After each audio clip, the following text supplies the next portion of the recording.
There was this long, awkward period for gaming where people wanted to rough it out and survive in an unforgiving wasteland, fight against the elements and whatever animals or creatures may be in their long, treacherous path, survive against all odds through blood, sweat, and tears. But, you know, in the safety of their stagnant Pringle and Dorito shark-smelling gamer room. Back in around 2015, survival games were the absolute rage. We had a little game called The Forest, a little pinch of something called H1Z1. Oh, you ever heard of Rust? DayZ? No? How about a super duper small indie game called Minecraft? Yep, that's right, people. We're taking a look back at Pop Tropica. Why was the Ninja one so goddamn hard? Just horsing around. We are talking about a survival game, but the ones I just listed? Nah, they were just to get y'all squirming. The game I actually spent hours and hours analyzing and researching goes by the seductive name of Stranded Deep.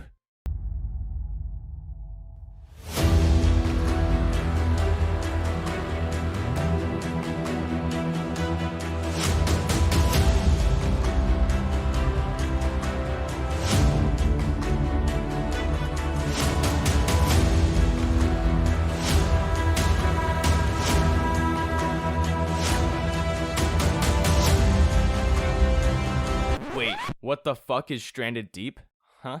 Are you trying to tell me my target audience is inbred and also retarded? My lawyers have advised me not to call my audience inbred, but seriously, how is it that people were raised in nearly the same conditions as me, you know, with just a little less awesomeness, and they haven't heard of the indie-developed game Stranded Deep? For a fat minute, at around the same time as the survival game boom, Stranded Deep was a fairly big title. It stood next to The Forest, loud and proud, and nobody bat an eye. So that begs the question, what the hell happened to Stranded Deep?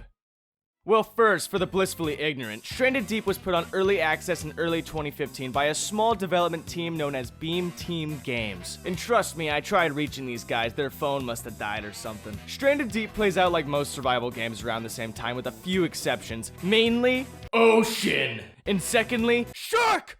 You find yourself alone on an inflatable raft after a mysterious plane crash. And right off the bat, you get a little taste of how utterly hopeless the situation is, as your new best friend becomes a tiger shark. Come here, little stinker.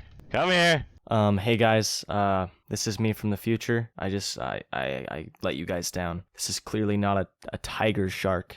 It even says it right there. It's a Mako shark. The goal of the game is obviously to survive. However, it doesn't just go on forever. There is beating it. I've never done it because that would mean overcoming its terrible inventory system. But from what I've heard, it's not very good. It's not very good. I'm drawing the line now. I don't think Stranded Deep is a perfect game. I never did. For God's sake, it won't let me go past 120 hertz in the graphics settings. Disgusting. But what the game fails at is almost overshadowed by the beautiful setting and immersion. Almost. When you go to check your stats, you physically look at your watch. When you kill a fish or a crab, you have to gut it first. There is a sunscreen system in this game, which I can truly say has never been done before, and probably for a good reason. Stranded Deep had a ton going for it. For one, it was survival but water, which was cool and had never been done and has never been repeated since. But for whatever reason, the game just didn't pop off the way it had every right to. Less and less big YouTubers were playing this game by the minute, probably because updates came every 5th blood moon, or in layman's terms, almost never. Even if they did come, they were just useless small changes or bug fixes. And something every person and their mother wanted never came. Multiplayer. Well, I mean, it did come eventually, but in the worst imaginable way. It's like the good people over at Beam Team Games wanted us to be depressed. Shared screen co-op. Ew! Yeah, be careful what you ask for. Beam Team Games absolutely shit on us with split-screen multiplayer. I actually tried for a while to enjoy this with a friend. It was not enjoyable. Why was the development so slow on Stranded Deep? Can't they make a fucking GTA game in 6 years? Well, some of this can be explained through rational problem solving. For a while, the team was hard at work, working on a console port of the game. This was going to be distributed under Telltale Games. You know, the company nothing bad ever happened to. They done and went bankrupt, leaving Stranded Deep in a state of disarray, and right when they were gonna release it. So it seems that Stranded Deep eventually got their game's publishing rights back to themselves and continued to work on it for a while. But that's not an awesome excuse for the update frequency, because this was fairly recent. What about all the times we didn't get updates and there was no huge issue like that? People rely on updates for additional content and quality of life changes to keep the game fresh. When they don't get either of these things, they tend to move on to games with developers who are more willing to put in the time. I wish I could give you a straight up answer, but really there's no way to figure out why this game flopped like it did. The game felt unfinished the day it came out, and it feels unfinished nearly 6 years later. Actually, that might be a pretty good reason.